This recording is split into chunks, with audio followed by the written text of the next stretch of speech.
Hi everyone, welcome back to Brain Dump. I'm Kai. Just want to preface per usual that I'm not a mental health professional. I'm just a 20-year-old that's struggled with mental health pretty much my whole life, and I'm just here to share my personal experiences with these topics. Lately, I've realized how much I value the words that people say to me, and that, in a way, has gotten me hurt in the past. I take what people say to me at face value, and sometimes people aren't going to be upfront, or things will change, which is okay. But lately, I've been finding myself getting hurt over the hope of what could have been based on someone's words. And the more I see how other people's words will change how I think, the more I see how my words to myself will also change how I think. If someone promised you something and didn't fulfill it, it's going to hurt. I saw this quote that said, if you're aware someone is unavailable at the level you want them and you pursue them anyway, that's your own damn fault that you get hurt. And that is so freaking true. I'm trying to get out of the habit of running back to something I know will no longer be the same. Because things change and circumstances change, and sometimes the words someone says to you will mean absolutely nothing, which really hurts, but it's kind of just the way of life. I've also noticed how words in the past have determined my sense of self-worth. Like, if this person doesn't give me words of affirmation, then my entire day is ruined. That's not how I think anymore, but there are times when I find myself slipping back into those old thinking patterns like that, and I know it's bad for me, which is why it's a lot easier now to stop those thoughts. Separating self-worth from external validation was a really hard thing for me to do, but it's something that was really necessary. I love learning new things about myself, and something I've learned lately is how the lack of direct communication can lead me to overthink. And I feel like that's an obvious statement, but it's little things like that that I need to acknowledge about myself in order for me to do something about it to help me. Some words can make you feel really good, and of course we want to hold on to those words, but when those words wind up not meaning anything, it's not the greatest feeling.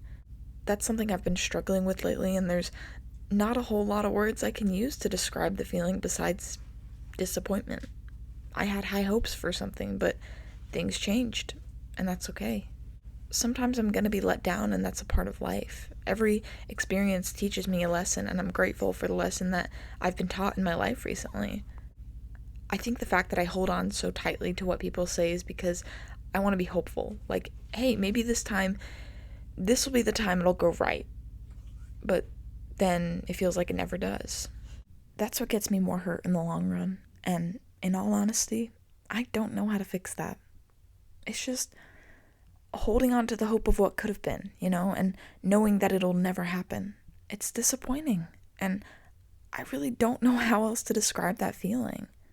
And that feeling has also led to me having a problem with jealousy lately. Just being jealous in situations that I have absolutely no right to be jealous in because I'm still hanging on to those words, but this person isn't. And it makes me so angry with myself because why the hell am I jealous?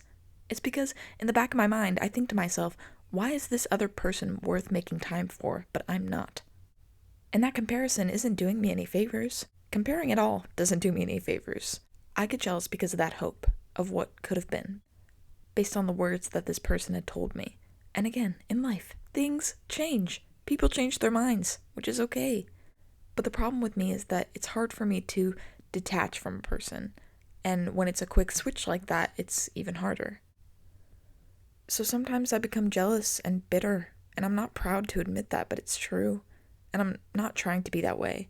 But right now, if I'm being totally transparent, I'm having a really hard time with that.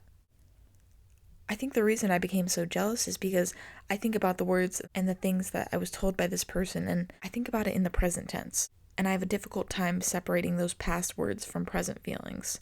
Like, this person doesn't feel this way about me anymore, and I have to learn to be okay with that. Learning to be okay with things is hard, especially because in my mind, when someone says something to me about the future, I'll just build that up in my mind, like, yes, this is happening. But unfortunately, that's not how life works, and sometimes it simply won't happen. That doesn't make it any less hard. It is hard. It sucks, but it's life. I look at taking things at face value as not suspecting that I'm going to be deceived by those words.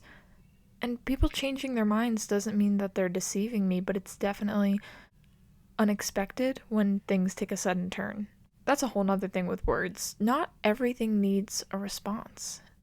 I may make a whole episode about this, but sometimes saying nothing is what's best. No response can be the right and necessary thing to do. I guess all of this is to say that lately I've noticed myself getting hurt over this, and it's made me realize how much I value what people say to me and how I hold them to it, which can be a problem at times. But yeah, we're working on it. Yeah. This episode is not very long, but there's just not a lot of words to describe how much words mean to me. But yeah, guys, I turned 21 in 3 days. That's crazy. I'm so excited. On my birthday, I'm gonna get up at like 4 in the morning. I'm gonna drive 2.5 hours and go to this place called Providence Canyon State Park. It's like a mini Grand Canyon, but in Georgia.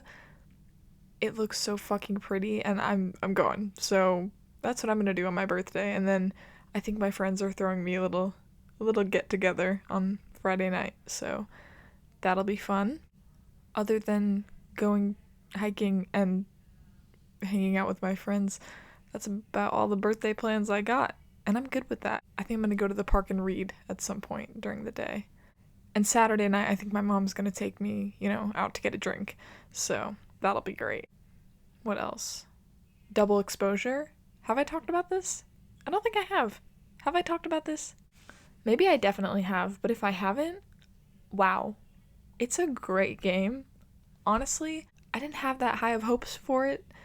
Like, I was excited for it, yes, and I'm very excited about it, but the things that people were saying, the people that got the early access, it just seemed like it wasn't going to be that good of a game, but then it, like, totally blew it out of the water. I thoroughly enjoyed it, and I'm gonna make an episode. Don't you worry. I'm gonna yap about Life is Strange once again. Also, Call of Duty Black Ops 6 just came out. Like, okay, games they've been hitting lately. Alright, books of the week. I just finished The Boyfriend by Frida McFadden. That one is so good. I was so locked in for the last, 150 pages. And today I started a book called The Beauty of What Remains by Steve Letter. It's about just death and the kinds of things that death will teach us about life. I'm only 27 pages in, but so far, excellent book. Alright, songs of the week. Someone was listening by Dottie. Couldn't tell you.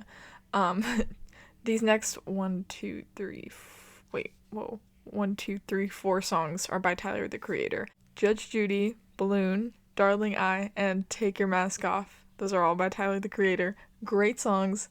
Chromacopia is so good.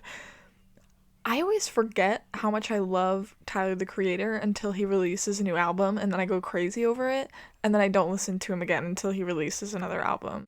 Kind of a fake fan, but whatever. Under My Skin by New Dad, Telescope by Cage the Elephant, Guitar Romantic Search Adventure by The Wallows, and Floated In by Frankie Cosmos. Yeah, that's all for today. Sorry this wasn't very long, but I guess my next episode will be 21 things I've learned in 21 years. How exciting. It's gonna be so great to listen back to these in the years to come. Because even now, listening back to the episodes I made back in May of 2023 when I first started this podcast, it's crazy. It's crazy. The things that were problems back then that I thought were the end of the world are no longer affecting me whatsoever. And that's so wild because I really thought that was gonna be my life forever, just that situation that I was going through. But then things passed, Time went on, and life went on, and it's so great. Anyway, sorry, didn't mean to go off on a tangent. Thank you for listening. Remember that you're loved, you're valued, and you're appreciated in this world, and I love you, if that means anything. Okay, goodbye.